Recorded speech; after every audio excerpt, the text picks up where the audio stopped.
something to build off of. That's what they're looking for here. And he's able to get this one up to his 30 before he's out of bounds. The Bronco offense now set to come back out onto the field. And they split the uprights last time for 3. They've got the lead. They're not going to play this conservative. They're not hoping for another field goal. They're hoping for a touchdown. I'm with you on that one. I like where your head is. I like the way you're thinking because you're exactly right. Trying to sit on a lead and play that way, that doesn't work too well for most teams. Run your offense. Run what you do best. Exactly. Put it all the way down and try to increase your lead in a big way. The best way to do it, touchdowns. And he'll get this one up to about the 39 here. Give him 9 on the carry that time, and they're set up with a 2nd and 1. The success there, Charles, coming on the outside of the field, the ground game. Curious to see if that continues as we progress. Yeah, we often talk about a variety in play calling and usually between run and pass. But in this case, with strictly the run game, you can be creative there as well. Run it inside, run it outside, keep the defense off balance. First carry for Royce Freeman. 2 yards on the pickup there, but it's enough to give him a new set of downs. 2nd and 1 is often an invitation to take the big shot downfield. I'll bet the offensive lineman said, are you kidding? We just get on our backs and let's go get the first down. They love being physical.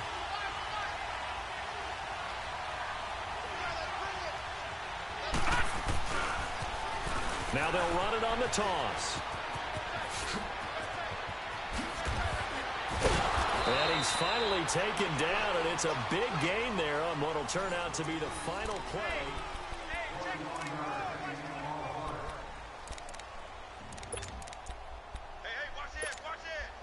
So here's a 1st and 10 at the 38.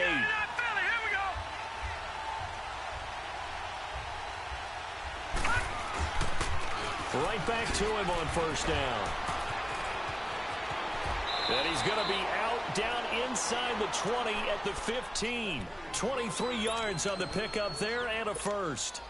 Sometimes those lines that are drawn on a grease board or in a playbook, they come to life out on the field, don't they? And we just saw down that outside handoff to the right. That right tackle, he gets excited for that call, doesn't he? He does. Come on, holy, oh my God. Listen, I was the point of attack. I took care of business. That's why you're able to get downfield and add all those yards to your total. Yeah, really nice gain there. So after the incompletion on 1st, now 2nd and 10.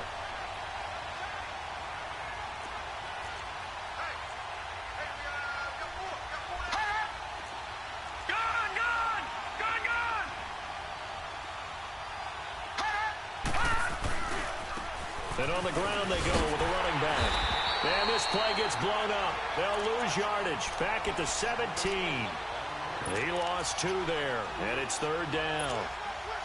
Well, with the kind of half he's had, I think we can forgive him that run, right? Not every run's going to be a big play, is it? No, and also the blocking just wasn't there. No room to run. Yeah, defensively, they got to find a way to build on that because he's eating them alive in the 1st half. A bullet throw, but incomplete. That's a good job there creating the contact to force the incompletion. And now, since it's 4th down, that should set up a field goal situation. And a nice sigh of relief defensively to be able to hold them to 3.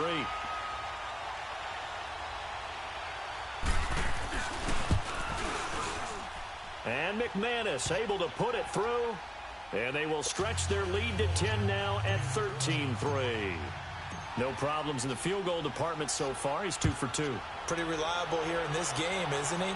And to me, that bodes well for them. If they need him late in the game, his confidence should be sky high. And he will be brought down here at about the 17-yard line.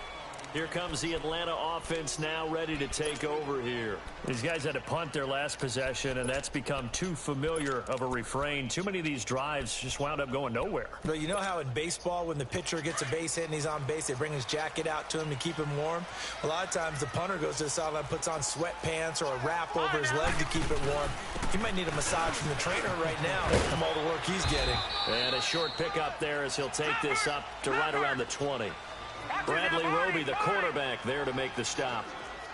I think they want to start getting back into this game. It behooves them to get better on 1st down. Yeah, certainly not what they were looking for there out of the opening play of this drive. And he's got his man out of the backfield. That's complete. And he'll get this up to the 30-yard line. We'll give him 10 yards on that one, and that'll earn him a fresh set of downs. So 1st and 10 now from the 30.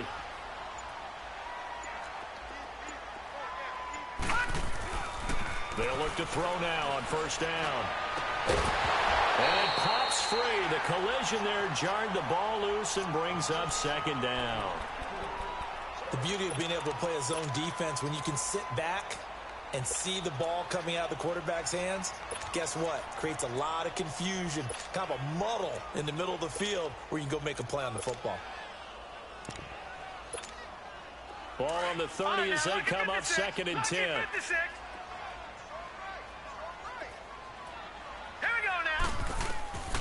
He'll try again with the arm here on second down. They'll set up the screen for Freeman. And they get him down, but not before he takes it across the 40-yard line. A nice pickup there of 11 yards, and it'll move the sticks. They ran that one well, and not only did they pick up a nice chunk of yardage on the screen, they sent a message to the defense. Rush the passer all you want, but you better be careful. We can hit you going back the other direction. He'll drop to throw. Throw right side, caught by Ridley. And they're going to have this way down deep in Denver territory. A big-time play there for the Falcons. 43 yards. So the big play means just like that, they'll operate from the red zone now on first down. Here we go now. They'll run it now out of the gun. And he will be brought down at about the 6-yard line. They get 10 more there, and I believe that'll be enough for another first down. It will. Some big plays in the passing game on this drive, and here's one out of the running game. So the passing game loosening things up. Now there's room to roam. First and goal, and they got to be thinking a change. And they'll try the ground game here with the running back. And that'll get him halfway there as he takes it from the 6 to the 3-yard line.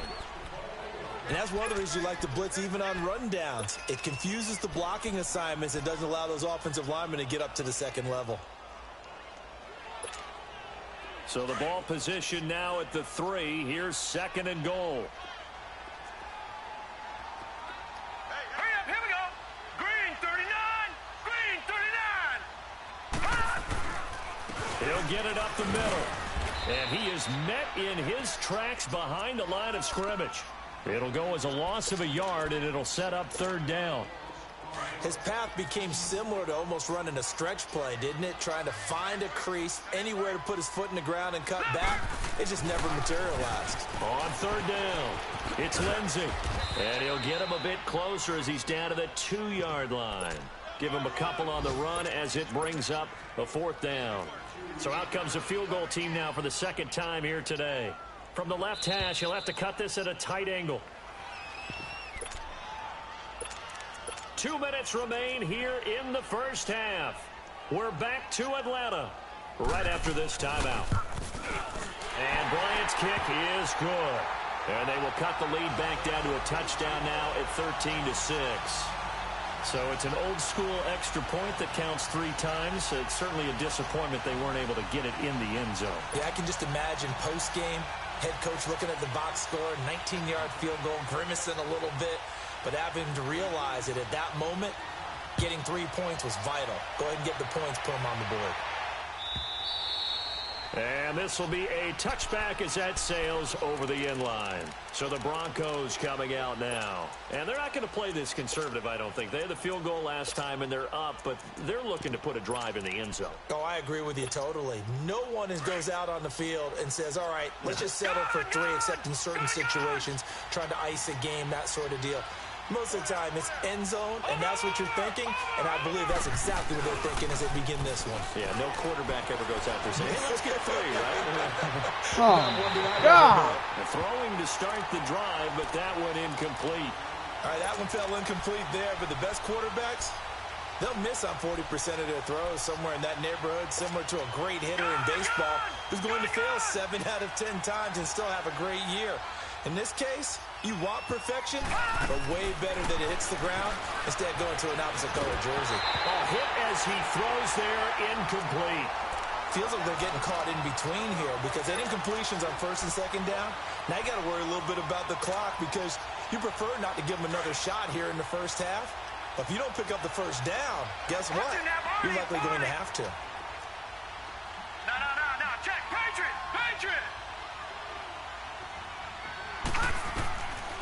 He'll look to throw. He rifles one that's intercepted.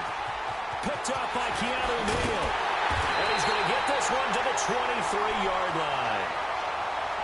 Now 2 picks thrown by the rookie here on the road in this one in hostile territory. And you know the discussion all week, any week, is take care of the football. But it's especially important on the road. And now he's made his team's task that much more difficult with these interceptions. Yeah, a pair of first-half picks. We'll see how he bounces back later. Right now, their defense needs to respond. On play action, they'll throw. Forced out to his left. And he will find Ridley on the left side. And he's brought down after a very nice gain. 23 yards on the play. One thing you're hoping for when you run drag routes, you're able to hit a receiver in stride, and he can pick up a lot of yardage after the catch. But in this situation, the defense was effective, able to stop him before he could get a good head of steam going. They'll look to run with Freeman. And he is going to lose yardage here. It's a loss of a yard there, and now 2nd down. That's a really alert defense there because they saw the heavy look come in from the offense, countered it with extra linebackers who brought a little bit of speed and heft, and able to really make a big-time play for their defense. They'll give it to him up the middle. And forget about finding a lane. He barely had time to look up before he was planted in the backfield. And now the Broncos will burn another timeout here as they get the stoppage with a little over 50 seconds to go in the first half. They've been stuffed twice here for losses. Now it's 3rd and goal. They'll look to throw here. Rolling to his right. And oh, it'll be intercepted. Picked off by Justin Simmons. I think that interception happened for 2 reasons. Quarterback gets outside the pocket and panics a little bit, and receiver doesn't make sure he's absolutely in an open spot. So there's a guy lurking, took the ball from him. Yeah, so don't wave your arms, right, as a receiver if you're not wide open. Got to know that you're open. Otherwise, just don't do it.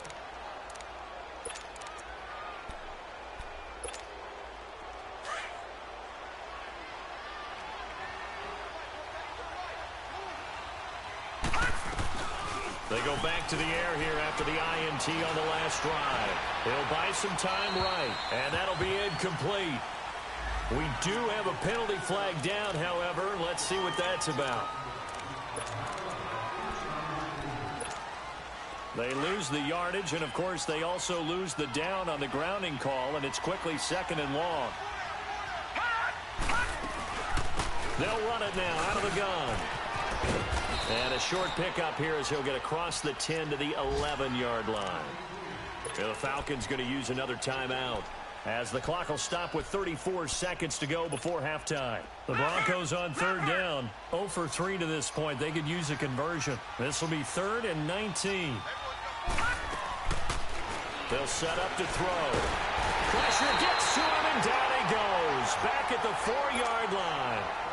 Now here's a whistle and a timeout. It's called by the receiving team here as they get it right at the 32nd mark of this first half.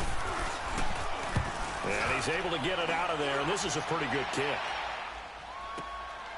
Let's take it inside his own 40. A good return there, 17 yards. And the Falcons are set up well to begin their drive as it'll begin in enemy territory already. And here now come the Falcons. And this is a spot late in the clock near midfield, though. Maybe take a couple chances, see if you get in field goal range. You do that if you have trust. And this should be a position now where the great ones, they relish this opportunity to try and put points on the board. He sets to fire deep. This is caught inside the 15. And he's going to be taken down here with a penalty flag on the field. Now that's one they hate. The ball's got to come all the way back. So that's an explosive play, a really explosive play that gets wiped out, and they have to start over after the penalty.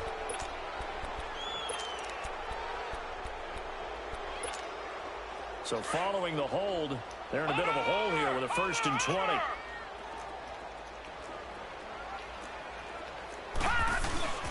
The play action fake. They'll look to throw. And he's got a man on the crossing route. That's Moore. And he takes this one down almost all the way to the 30. 23 yards on the play. So we now proceed to the start of the second half. Okay, Coach, appreciate it. A one-touchdown game here as we get set to resume play in the second half. This fielded a few yards into the end zone.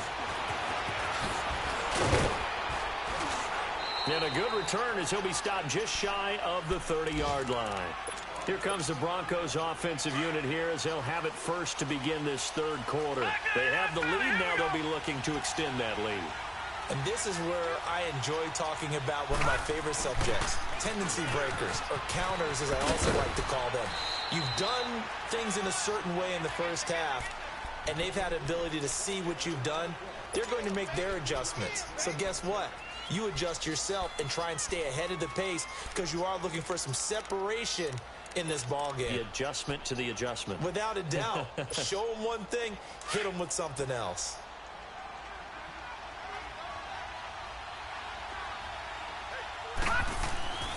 Back to throw.